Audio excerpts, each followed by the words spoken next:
आधुनिक विश्व के इतिहास में आप सबका स्वागत है। आज हम इटली के एकीकरण के द्वितीय भाग का अध्ययन करेंगे। प्रथम भाग में हमने ये देखा कि नेपोलियन से पूर्व इटली की स्थिति कैसी थी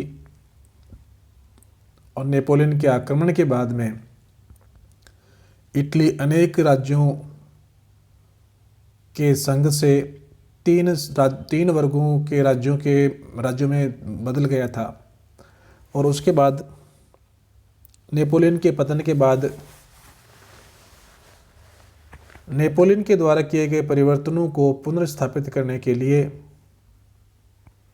वियना में एक सम्मेलन का आयोजन किया गया, जिसे वियना कांग्रेस के नाम से जाना जाता है 1815 ईस्वी में।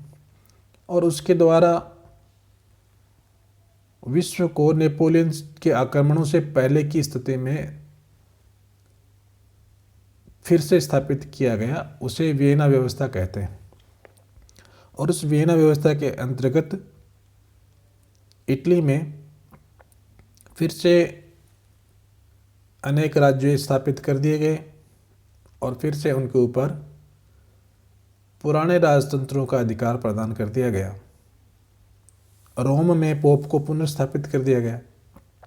और इस प्रकार से हम कह सकते हैं कि वियना व्यवस्था ने थोड़ी बहुत जो नेपोलियन के द्वारा प्रयास किए गए थे, उन प्रयासों को फिर से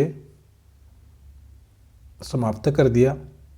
और ये भी जाना हमने कि इटली के एकीकरण में सहायक तत्व कौन से थे और एकीकरण में प्रमुख बाधाएं कौन कौन सी थी। आज हम एकीकरण के लिए आगे किए जाने वाले प्रयासों का अध्ययन करेंगे। इटली के एकीकरण के दो चरणों में प्रथम चरण जो वियना व्यवस्था की स्थापना अर्थात 1815 ईस्वी से लेकर 1850 का माना जाता है, और दूसरा चरण 1850 से 1870 ईस्वी के बीच का माना जाता है।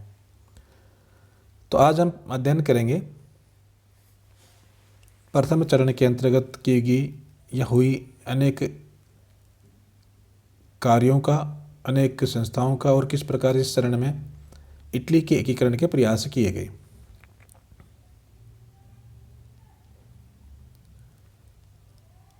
इटली के एकीकरण का प्रथम प्रयास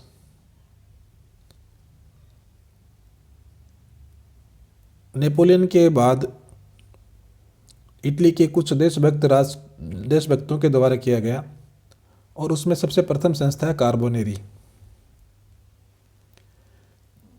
यह संस्था विदेशियों को इटली से बाहर निकालने एवं वैधानिक राजतंत्र की स्थापना के उद्देश्यों को लेकर की गई थी।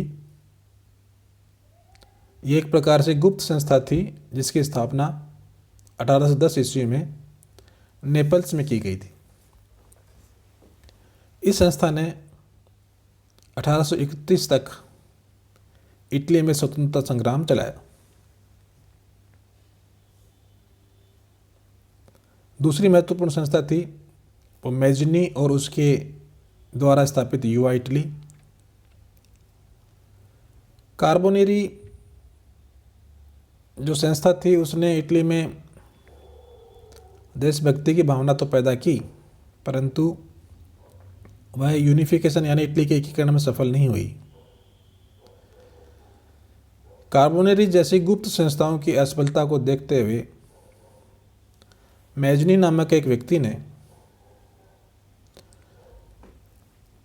1831 ईस्वी में युवा इटली नामक एक संस्था की स्थापना की। और ये ध्यान देने वाली बात है कि ये जो संस्था स्थापित की गई थी ये फ्रांस के एक शहर मार्सेलिस में स्थापित की गई थी। इटली के किसी शहर में इसकी स्थापना नहीं हुई थी। इस संस्था का मुख्य उद्देश्य इटली में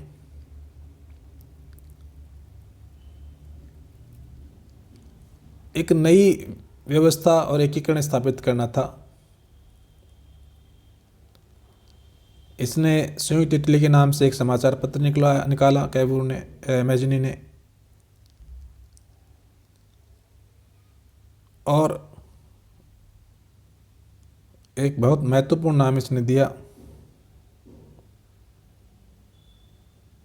कि तुम जीवित रहो।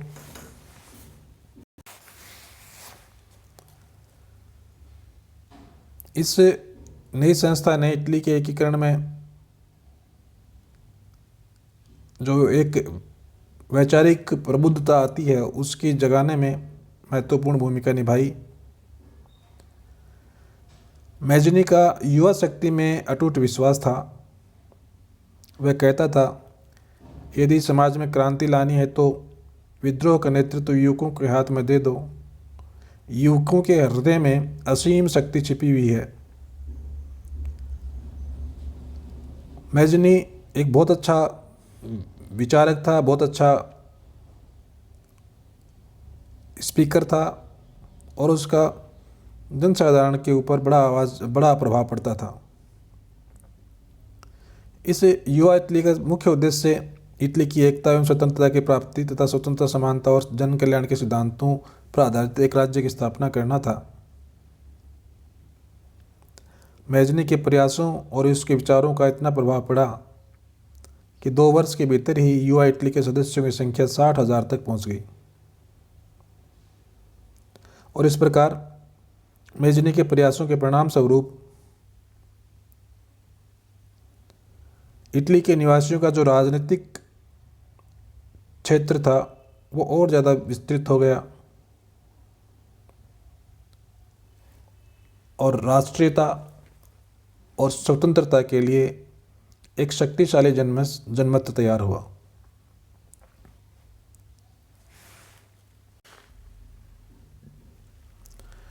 मैजनी ने 3 नारे दिए,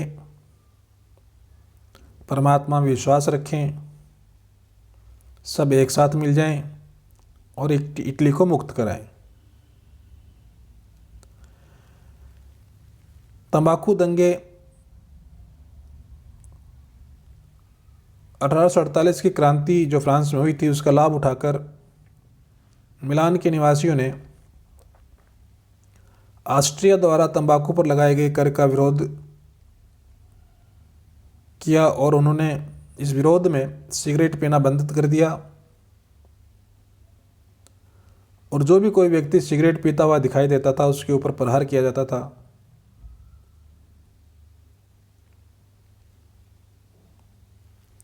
और इस प्रकार पहली बार एक प्रकार से इटली में एक बहिष्कार जैसी कोई घटना का जन्म हुआ। मैजनी के नेतृत्व में जो युवा थे वो युवा राष्ट्रीयता और स्वतंत्रता प्राप्त करने के लिए एकजुट हुए।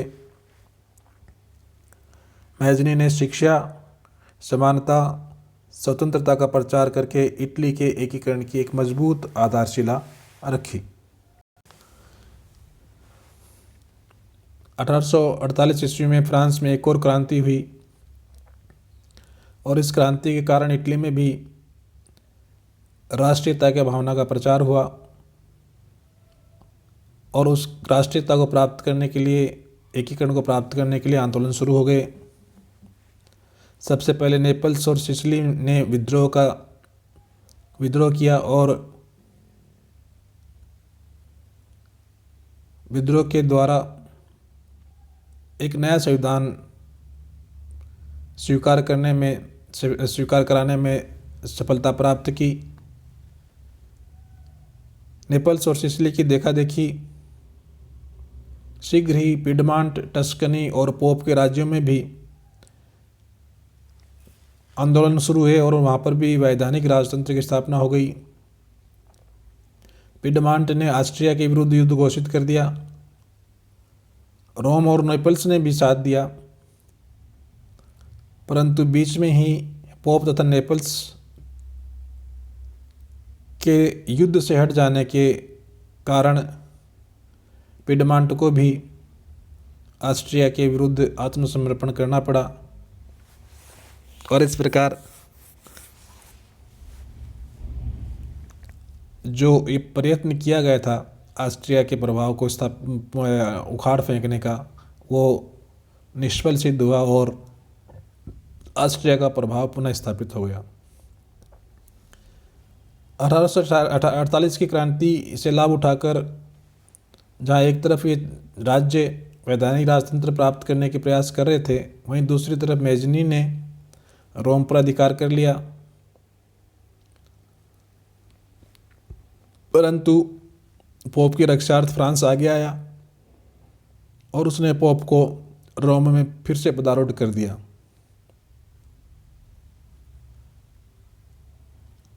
पिडमांट की जनता चाहती नहीं थी कि वह पिडमांट का शासक ऑस्ट्रिया के विरुद्ध संधि कर ले या उससे युद्ध विराम कर दे, इसलिए उसने पिडमांत के राजा के ऊपर दबाव बनाया और जनता के दबाव में आकर ऑस्ट्रिया से उसने पुनः युद्ध छेड़ दिया, परंतु वो पराजित हुआ। और इस पराजय को देखते हुए सार्डिनिया और पिडमांट, जो एक ही राज्य था, दोनों मिलाकर एक राज्य माना जाता था, उसके शासक चार्ल्स एल्बर्ट ने अपने पुत्र विक्टर इमैनुअल द्वितीय के पक्ष में गद्दी छोड़ दी और इस प्रकार यह प्रयास समाप्त हुआ, असफलता प्राप्त हुई, इटली का एकीकरण संभव नहीं हो सका। परंतु इस प्रथम प्रयास में